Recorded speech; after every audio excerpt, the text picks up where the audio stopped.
আরজিকর নিয়ে রীতিমতো ক্ষোভের মুখে পড়তে হলো এবং রীতিমতো পুরস্কার নিয়ে আমি এটাই বলছি যে দেখুন মাননীয় মুখ্যমন্ত্রী যে বিদেশে যান, কেন যান, কি যান, কিসের জন্য যান আমরা তো বুঝতে পারছি না। এবং প্রত্যেকবার ইলেকশনের আগে উনি বিদেশে যান। গতবারের বিদেশ যাত্রাটা মনে করুন।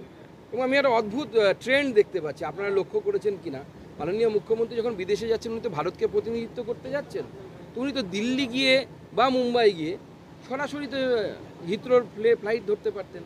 প্রত্যেকবার উনি দুবাই হয়ে যান কেন? কলকাতা থেকে দুবাই প্রত্যেকবার যান, একবার না কিন্তু বারবারই দুবাই টাচ করাটা কেন আমরা এটা বুঝতে পারছি না। ওনার ভাইপো যখন যায় দুবাই টাচ করেন, উনি যখন যান তখন দুবাই টাচ করেন।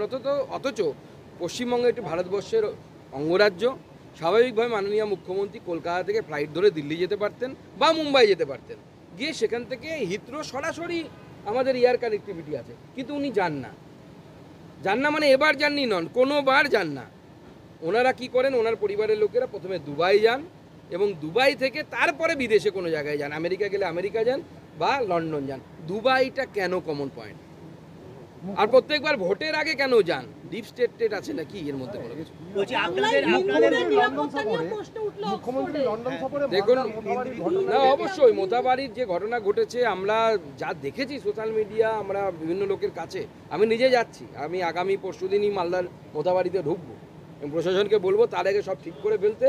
আমি নিজে মোথাবাড়িতে যাচ্ছি, আমি মালদা গিয়ে নামবো কালকেই, গিয়ে ওখানে থাকবো, থেকে মোথাবাড়ির ঘটনার সরজমিনে খতিয়ে দেখব।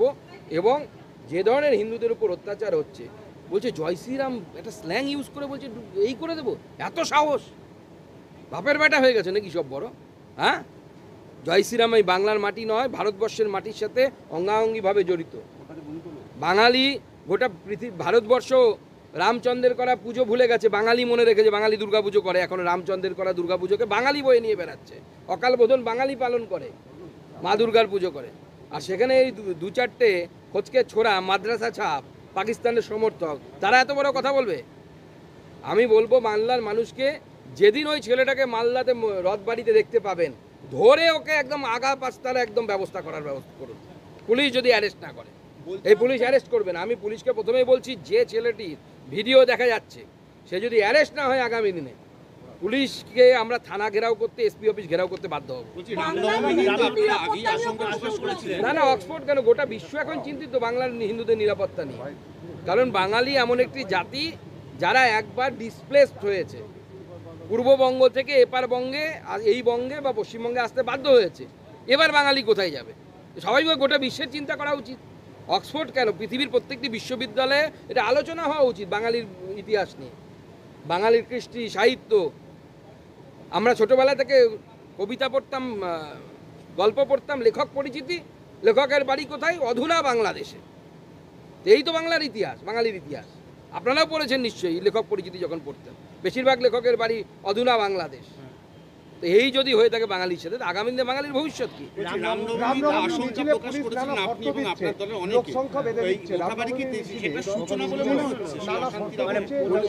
আমি পরিষ্কার বলতে চাই প্রশাসনকে, আপনারা কি মহরমের জুলুসে, মহরমের মিছিলে লোকসংখ্যা বেঁধে দেন? যদি ওখানে বেঁধে দিতে না পারেন, তাহলে হিন্দুদের রামনবমীতে বাধার অধিকার আপনাদের কে দিয়েছে? হু আর ইউ? হিন্দুরা হাজার হাজার বছর ধরে রামনবমী উৎসব পালন করে আসছে, হিন্দুরা তাদের মতো পালন করবে। আপনি কে বাবা? কোন হরিদাস পাল? আপনার কিছু বলার নেই। আপনি যদি